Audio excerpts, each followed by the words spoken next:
போய் பெருமாளையும் தாயாரையும் வழிபாடு பண்ணிட்டு வரும்போது ஒரு 5ஓ 10ஓ சுமங்கலி பெண்களுக்கு மஞ்சள், குங்குமம் இது போன்ற மங்கள பொருட்கள குடுத்துட்டு வந்தீங்கன்னா, இன்னும் சீக்கிரமாகவே இந்த திருமண யோகம் அப்படிங்கிறது உங்களுக்கு கிடைக்கும்.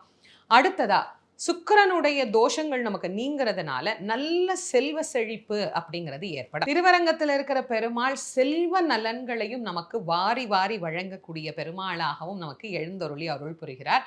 அதனால அந்த நலனும் இந்த திருவரங்கத்துக்கு போறவங்களுக்கு கண்டிப்பா கிடைக்கும். அடுத்ததா, வேலை சம்பந்தப்பட்ட பிரச்சனைகள் எதுவாக இருந்தாலும் அது நீங்கி நல்ல தொழில், நல்ல வேலை. இந்த தொழில் அப்படின்னும்போது சுயமாக செய்யக்கூடியதுல நெறைய பேருக்கு வெற்றி இல்ல. அது எங்களுக்கு வியாபாரம் பெருக மாட்டேங்குது அப்படிங்கிறவங்க, திருவரங்கத்து பெருமாள வழிபாடு பண்ணுங்க. வேலையில உயர் பதவிகள் கிடைக்கல அப்படிங்கிறவங்களும் திருவரங்கத்துல இருக்கக்கூடிய பெருமாள வழிபாடு பண்ணினா, வேலையில உயர்வுகள் அப்படிங்கிறது, பதவி உயர்வுகள் அப்படிங்கிறது நெறையவே கிடைக்கும். குறிப்பா வெளிநா